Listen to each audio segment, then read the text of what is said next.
Madame, Monsieur, bonsoir, bienvenue. Il est 20h15, c'est Info Soir. Tout de suite, les titres de cette édition. Pour vacciner les populations de plus de 75 ans, malades ou isolées qui ne peuvent pas forcément se déplacer, le ministère de la Santé met en place des ambulances pour leur permettre de se rendre vers une unité mobile ou une station de vaccination, exemple à Casablanca. L'Organisation mondiale de la santé fait état d'un léger ralentissement des nouveaux cas d'infection au coronavirus dans le monde depuis 3 semaines. Nous en parlerons avec le professeur Moulay Mustafa Naji qui sera avec nous en duplex de Rabat. La crise sanitaire a impacté lourdement l'économie marocaine en 2020. Quels sont aujourd'hui les facteurs capables d'appuyer la reprise? C'est ce que va nous détailler Mehdi Boukhari dans sa chronique Question Éco. Un peu de gourmandise à la fin de cette édition avec l'émission Ahsen Pâtissier. Le deuxième prime, c'est ce soir. Les 9 candidats seront encore en compétition. Et pour justement parler des épreuves, Athman Belfqih, membre du jury, sera notre invité salon.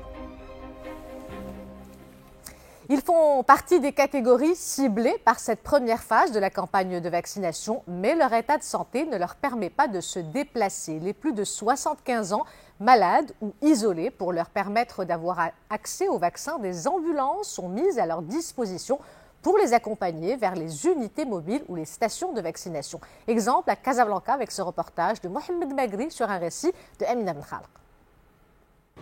Elles sont conduites jusqu'au centre de vaccination dans des ambulances, puis prises en charge par des équipes spécialisées. Les personnes âgées les plus vulnérables parmi les 75 ans et plus reçoivent une attention particulière. Des agents d'autorité m'ont appelé pour m'annoncer qu'une ambulance allait me conduire jusqu'au point de vaccination. On est venu me chercher jusqu'à chez moi. Je me déplace difficilement car je suis malade. Et même après l'injection, toute une équipe de professionnels est aux petits soins de cette catégorie de personnes prioritaires à ce stade de la campagne nationale de vaccination.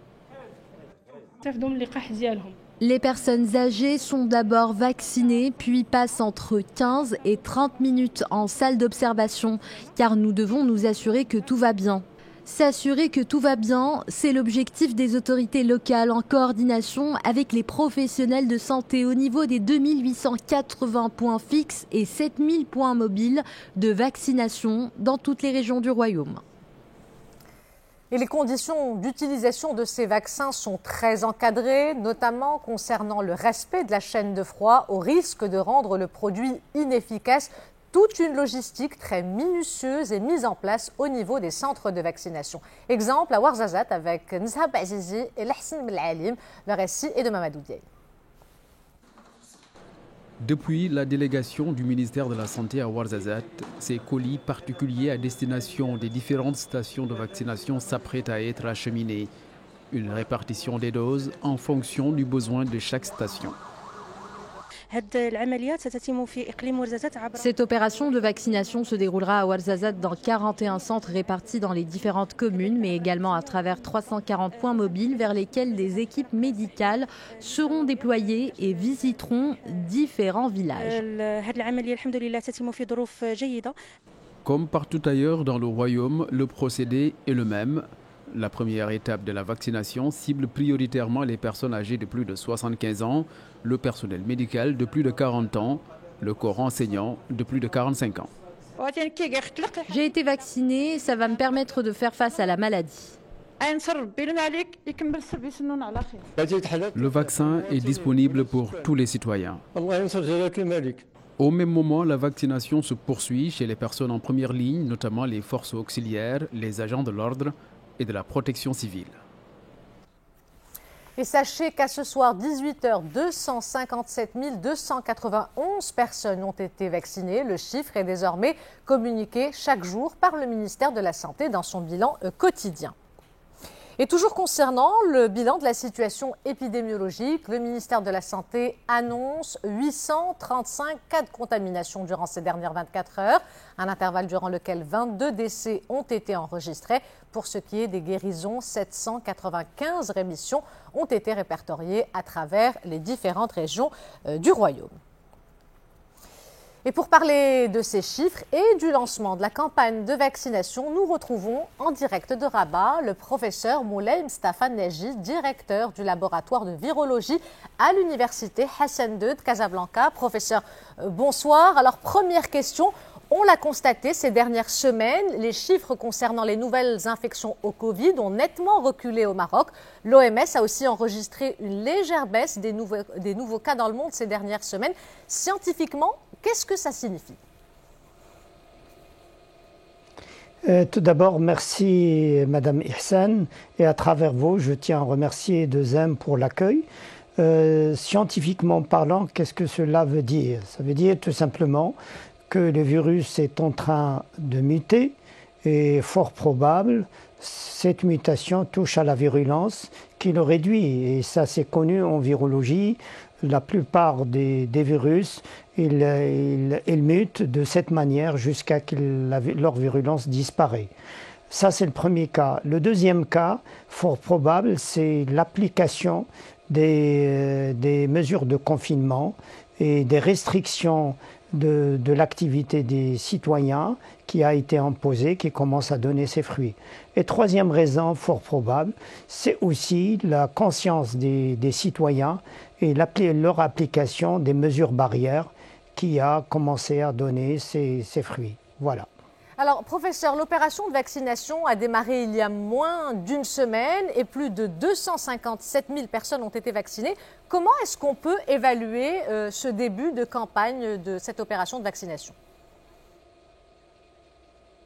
Moi, je la vois très positivement et très favorable. D'abord, à cet égard, je tiens à féliciter le ministère de tutelle de la Santé, le ministère de l'Intérieur et le comité de gestion de cette pandémie. Et surtout, on félicite le corps professionnel de la santé, les médecins et les infirmiers, parce que le Maroc, il a donné un exemple d'excellente gestion, parce qu'en 3 jours, on a eu 200, vous venez de le dire, 257 200 et quelques, c'est excellent. Si on doit le comparer à l'international, on est à un ratio de 1,5 par rapport à l'Europe, ce qui démontre encore une fois l'excellente gestion et que si on part avec cette cadence, on peut atteindre d'ici les 3 mois l'immunité collective visée et de au moins 80% de la population, ce qui va nous permettre d'avoir une reprise de notre économie qui en a fort besoin et fort probable, on peut revenir à la vie normale vers la mi-mai, Inch'Allah. Inch'Allah. Professeur, parlons des personnes qui ont reçu la première injection. Concrètement, quand est-ce que ces patients commencent à être réellement protégés du Covid ? C'est une excellente question, Madame Ihsan, parce qu'effectivement, il ne faut pas se leurrer. Ce n'est pas parce que la personne a pris le vaccin qu'il est protégé, loin de là. La personne ne peut être ou ne peut prétendre qu'elle est protégée. Ce n'est qu'après avoir reçu les 2 doses de vaccin, tout en respectant le délai entre la première et la deuxième dose, c'est-à-dire pour le vaccin AstraZeneca, c'est 4 semaines, pour le vaccin de Sinopharm, c'est 3 semaines, et il faut attendre au moins aussi un autre que 4 semaines après la deuxième dose, soit ce qui nous ramène au moins à 2 mois et demi à 3 mois. Et c'est là que la personne commence à avoir les anticorps neutralisants qui peuvent le protéger. En somme, il faut attendre 3 mois à partir de la prise de l'injection de vaccin. Et il faut surtout être muni de toutes les mesures barrières et doubler de vigilance. Très brièvement, professeur, une dernière question. Qui sont les personnes qui ne doivent surtout pas se faire vacciner ?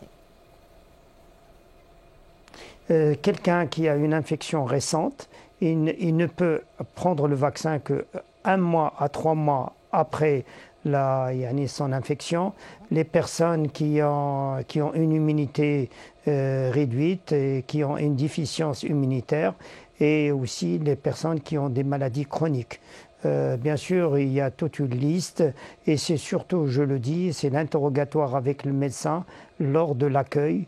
Et il faut tout dire au médecin et avoir un bilan exhaustif pour qu'il puisse prendre une décision et recevoir votre acceptabilité pour la prise de vaccin. Professeur Moulay Mstafa Naji, merci pour toutes ces précisions. L'Organisation mondiale de la santé, je vous le disais, a fait état d'un léger ralentissement des nouveaux cas d'infection au coronavirus dans le monde depuis 3 semaines. En Belgique, pays qui a été durement frappé, la 3e phase de la campagne de vaccination a démarré, une opération élargie au corps médical non hospitalier. Les détails avec Mamadou Diaye. La Belgique entame ce mardi la 3e phase de sa campagne de vaccination anti-Covid. Ce premier centre reçoit le personnel médical non hospitalier. De son côté, le Royaume-Uni tente de retracer le parcours du variant sud-africain détecté dans le pays à travers un dépistage massif. 11 cas de contamination de ce variant ont été recensés ces derniers jours. Un scénario bien différent dans ce pays d'Asie centrale, le Tadjikistan. Ici, la vie a repris son cours ou presque. La mosquée centrale accueille de nouveau les fidèles. Le président avait lui-même annoncé la semaine dernière que l'épidémie était terminée dans le pays. Un cas presque isolé puisque dans le monde, le Covid-19 est toujours d'actualité. Toutefois, la maladie serait en légère perte de vitesse selon les dernières données de l'OMS. Le nombre de cas signalés dans le monde a diminué pour la 3e semaine consécutive. Restez avec nous à suivre en 2e partie de ce journal. C'est un phénomène inquiétant, celui de la mendicité des enfants, un recours aux mineurs qui est devenu monnaie courante, surtout dans certaines grandes villes comme Marrakech, un constat alarmant, nous le verrons, qui inquiète les habitants de la ville. Nous resterons à Marrakech pour parler de cette action de l'Institut français qui a remis des centaines de livres à des associations de parents d'élèves, une initiative pour donner le goût de la lecture aux enfants. Après avoir été touchés de plein fouet par cette crise du Covid-19, les professionnels du BTP espèrent entrevoir le bout du tunnel en 2021 et pour faire redémarrer le secteur, ils tablent sur l'appui de la commande publique, mais aussi un accès facile au financement, un secteur qui pèse 6% du PIB et qui devrait connaître une croissance d'un peu plus de 5% en 2021 selon les projections du HCP. Reportage Mehdi Boukhari et Abdellah Dhamous. Quand le BTP va, tout va, un secteur représentant 6% du PIB du Maroc qui a été secoué dans ses fondations par l'onde de choc du Covid-19. Les professionnels du bâtiment ont essuyé en 2020 des pertes de 60% de leur activité. Et pour faire redémarrer leur marché, ils tablent sur la commande publique, mais pas seulement. Le premier, c'est l'État qui doit faire des investissements d'infrastructures, de grands investissements pour pouvoir booster le secteur. Le deuxième, c'est les banques, qui malheureusement ne jouent pas le jeu, parce que la banque a réellement un grand pouvoir pour relancer le secteur. Pour venir en aide à ce secteur sinistré, toute une batterie de mesures a été mise en place, comme l'assouplissement des conditions d'accès au crédit d'Aman Relance. Pourtant, ce financement doit être accompagné, selon ce professionnel, par un effort d'investissement. Mais je crois qu'il va falloir un peu investir davantage autant dans le secteur privé que dans le secteur public et revoir un peu la politique d'adjudication des marchés et aussi revoir la politique des prix. Et après la prolongation des mesures de baisse de 50% des droits d'enregistrement sur les biens immobiliers inférieurs à 4 millions de dirhams, le secteur du BTP a commencé à entreprendre sa reprise. Une relance projetée notamment par le HCP qui table dans sa dernière note sur une croissance de 5,1% du marché du BTP marocain en 2021. Arrêtons-nous également sur ce chiffre qui représente la moyenne de l'investissement public annuel au titre du mandat gouvernemental actuel. Cette moyenne serait, selon le chef du gouvernement, Saïd El Athmani, de plus de 201 milliards de dirhams.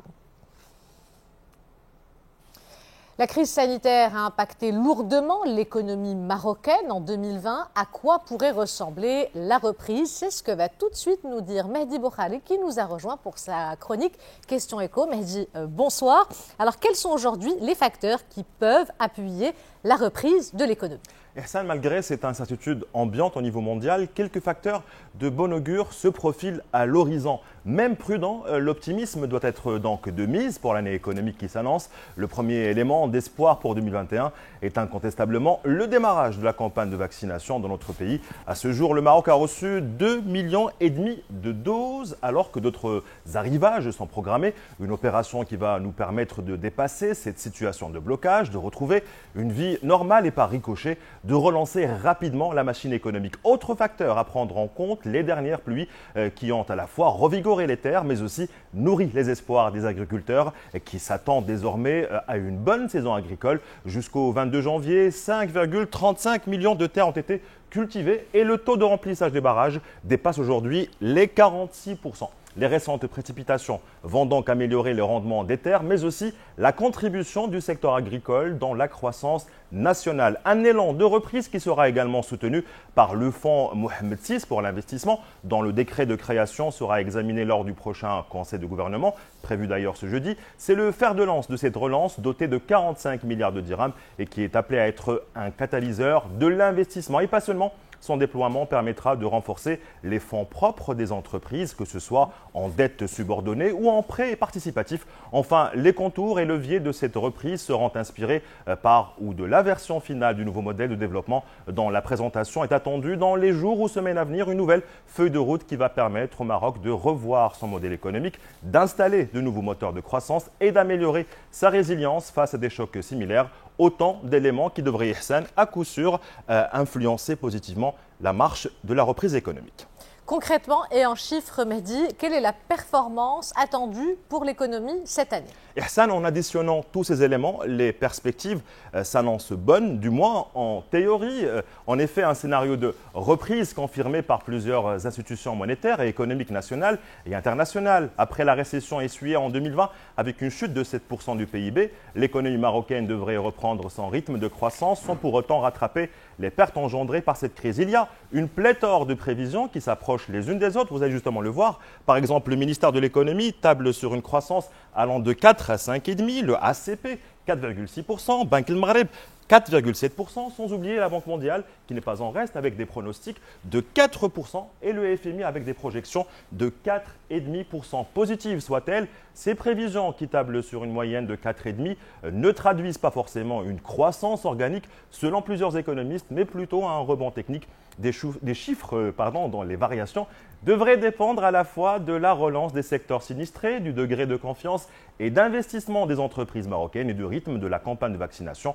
Des pronostics qui risquent de changer tant que le monde n'est pas encore sorti de la pandémie. Merci Mehdi pour ce décryptage.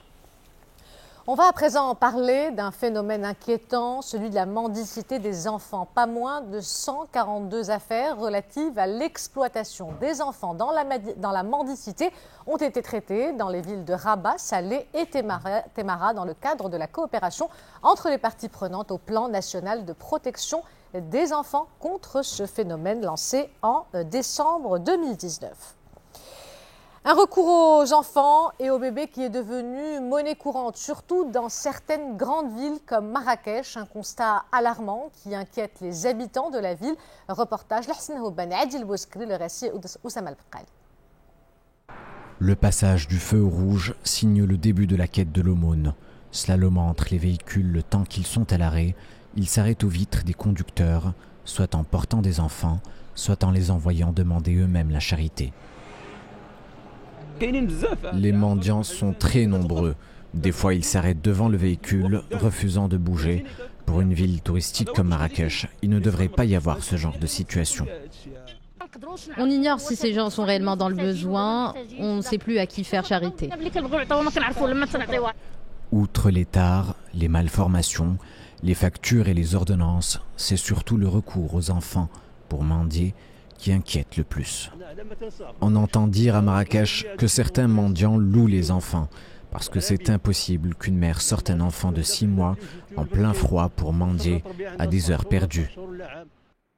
Bien qu'il n'y ait aucune étude récente de la problématique, d'après les chiffres relayés dans la presse nationale en 2018, on compterait plus de 200 000 mendiants dans les rues du Maroc, dont plus de 62,4% en font une activité permanente. Des enfants pour la plupart éloignés du chemin de l'école. Nous restons à Marrakech pour parler de cette action de l'Institut français qui a remis des centaines de livres à des associations de parents d'élèves. Une initiative pour donner le goût de la lecture aux enfants. Rizlan Taïb. Dans ces cartons, des œuvres de Zola, Maupassant, Le Clésio ou encore Tournier. Un don de l'Institut français de Marrakech pour 10 associations de parents d'élèves de toute la région. Nous voulons que nos enfants consacrent plus de temps à la lecture et maîtrisent mieux les techniques du langage. Nous avons aidé pour acheter des ouvrages que nous avons choisis avec elles et nous avons choisi avec elles des associations qui ont des bibliothèques pour pouvoir recevoir des ouvrages. L'objectif de cette initiative est de redonner aux étudiants le goût à la lecture et les aider à se détacher de leurs tablettes et leurs smartphones. L'idée, c'est par l'intermédiaire des librairies qui ont été sélectionnées par l'ambassade, de pouvoir alimenter en dons le tissu associatif de la région. L'opération a ciblé les zones urbaines et rurales. Elle sera également organisée prochainement dans les villes de Tanger et d'Agadir. Merci à tout le monde. Un peu de gourmandise à présent avec Ahsen Pâtissier. L'aventure ne fait que commencer. Le deuxième prime, c'est ce soir à 21h40 sur 2M. Après la surprise des jurés mardi dernier, les 9 candidats seront encore en compétition. Une seconde chance qu'il faudra saisir. Ce second épisode s'annonce ardu, la concurrence est acharnée et le stress gagne du terrain. Cette semaine, les 9 pâtissiers amateurs ont du pain sur la planche. Un thème inattendu et plein de couleurs les attend. Il a été imaginé pour l'occasion et une épreuve technique dont la dextérité et la créativité seront les maîtres mots. Et nous recevons ce soir un membre du jury de l'émission Ahsen Pâtissier, Atman Belfré, bonsoir. Bonsoir Issane, merci pour votre invitation. Avec plaisir. Alors pour commencer, faisons un petit peu connaissance. Quel est votre lien avec la pâtisserie? Il paraît que c'est une très grande histoire d'amour. Alors il était vrai que mon parcours scolaire et parcours aussi professionnel a commencé d'abord par une école hôtelière, puis ensuite une école de commerce et j'ai pu intégrer l'école de mes rêves qui est Ferrandi Paris en cuisine et pâtisserie. Mais je voudrais aussi honorer mes grands-parents, feu mes grands-parents qui, grâce à eux, j'ai la passion que j'ai aujourd'hui, qui est la pâtisserie et la cuisine aussi. Alors je disais, vous êtes membre du jury de Ahsen Pâtissier. Comment se passe l'aventure jusqu'ici?